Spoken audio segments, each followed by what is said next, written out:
we should stop making big bets because we don't know until the end whether we won or lost.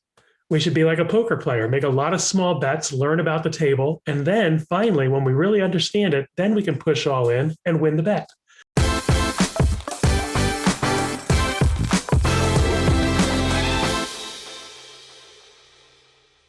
Welcome, everybody, to another episode of Real Agile or BS. I'm Peter Saddington with my great colleague, Bob Hartman from Agile for All. We love answering all of your Agile and Scrum questions. And today, we have an intriguing one, alpha and beta testing. Is it real Agile or is it BS? I'm going to hand it over to you, Bob. You can take your first stab at it. Well, Peter, this is interesting because I just had this conversation yesterday with a student from a recent class. And I told them specifically I didn't want them to use the phrases alpha and beta testing, because as soon as they say the word testing, it changes what the person doing it expects to have happen. They expect to get something broken. So I have no problem with the concept of learning from real people before we release. That's a good concept. I think that's very agile. Calling it alpha and beta testing seems to me a throwback to the old world and starts to get us to have old ways of doing things. And I was really concerned that as soon as somebody says, hey, can you give us this alpha test version a run through, they're going to be like, well, there's nothing there. They're going to be, the complaints won't be right. And so I think calling it alpha and beta testing, not very agile.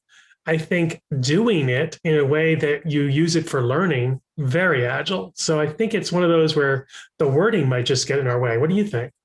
Alpha and beta, it's interesting because this is for everyone out there who wonders how we come up with these topics. These topics come from real life, from clients and classes, and sometimes coming out of our brains. But these are things that often come up. And alpha and beta testing is one of those ideas that I'm a big fan of, but at the same time, I think the wording is outdated. It creates mental models that might not be very agile. At the end of the day, we want to get as much user testing as we possibly can. And so I like to say, when it comes to any type of alpha and beta, how can we engage with our customers? How can we engage with our users? How can we actually see real behaviors running through our system? This could merely be, and I don't want to use the word again, but this could merely be one of our sprints, is that we're going to build X, Y, and Z functionality, build X, Y, and Z features, and have test, let's just say users, not alpha and beta users, just users that we can garner to be able to test it and see whether we're on the right track. At the end of the day, one of the greatest things that Scrum has brought to this world is answering a very simple question, which is, when do we want to know we're wrong? I think this is one of the most crucial questions that Scrum answers. And the answer, obviously, rhetorically, is we want to know as soon as possible. Well, any type of testing internally or with users is a great way to know whether we're wrong. We have hypotheses, we have biases, especially us as engineers. We think we know what the right flow is, and it's easy to us because we built it. But often that bias and that kind of blinders that we have as engineers removes what real users will actually do with our system. And so having users, we'll just call them that, interact with our system, test out our functions and features, and tell us whether we're wrong, that's really agile. So I would say if there's a way, whether it's a team working agreement or some type of artifact like that clearly substantiates, hey, every time we run or build something, every time we're doing a type of sprint, we want some type of testing. We want some user engagement to tell us whether we're right and wrong. So I think that alpha and beta testing is a great idea. I think the nomenclature is a little bit outdated, but certainly you want to know when you're wrong. That's the key idea. Any other comments here, Bob? Yeah, I like that phrase. When are you going to know that you're wrong? I really like that. I'm going to start trying to use that. And the phrasing that I used with this person was, I said, look, you're going to have some users who are going to be doing this.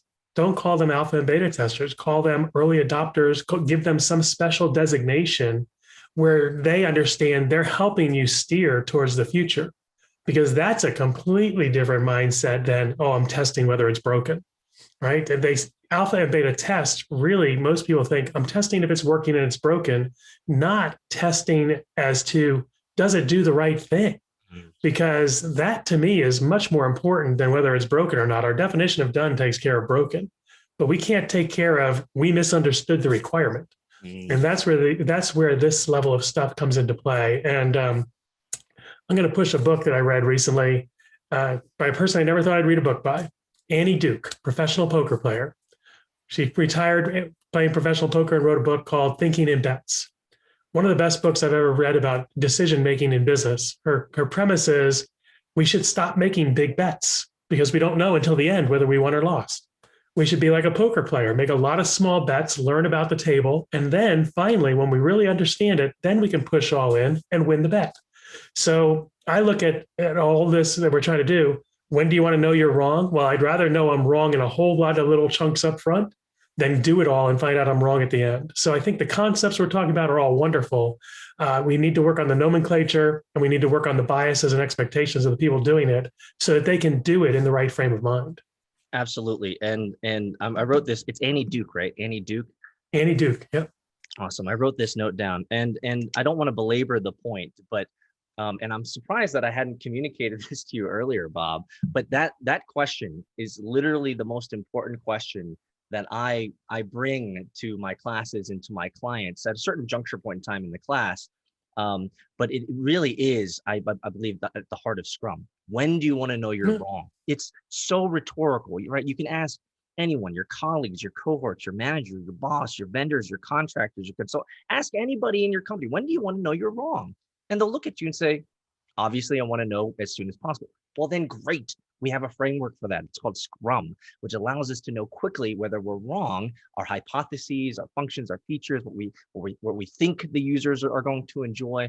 And what's great about Scrum is it creates this cadence of engagement so that people, users, not alpha and beta testers, but users, real live stakeholders and individuals like that can tell us whether we're wrong. And that's what's so powerful about Scrum. It's just, it literally is the juice. So I get excited about this idea. I lean heavily on that question a lot in my classes with my clients and my classes, because it's so obvious, right?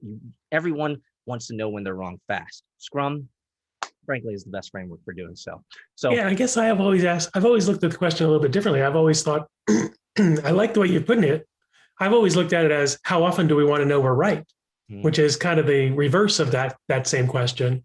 And people won't say, I only want to know I'm right at the end. They'll say, well, it'd be nice to know I'm right going along the way. So I guess it's the inverse of it. But I think your way of looking at it is actually a little bit better and easier to explain, because people will react very vehemently like, whoa, if we're going to be wrong, I want to know today. Versus if we're going to be right, well, I'd like to know we're right in 3 weeks. That's still well before release. So I think while we've been saying the same things in different ways, I think your mental model definitely resonates more with people. So that's why I'm going to start using it. I appreciate it. Look at this, guys. We're teaching each other as we're going through and answering your questions all along the way. I think Bob and I are relatively aligned here that alpha and beta testers is probably nomenclature and vernacular that you don't want to use. What you really want to think about is how can I engage users, people interacting with our system and helping us understand whether we're on the wrong track. That's the key. The sooner that we can fix those issues, the sooner we can get back on track and build the value that our customers, clients, users can enjoy. So guys, thanks so much for joining us in this episode of Real Agile or BS. I hasten to say we have a great community. Check it out at agileforall.com. You can also go to agile.community, which will redirect you there as well. If you have comments or if you have ideas or you think we're totally off base, make sure that you smash the like button and leave a comment below, or you can post your questions in our Agile community site, again, at agileforall.com. Thanks so much for joining us, guys, and we'll see you in the next one.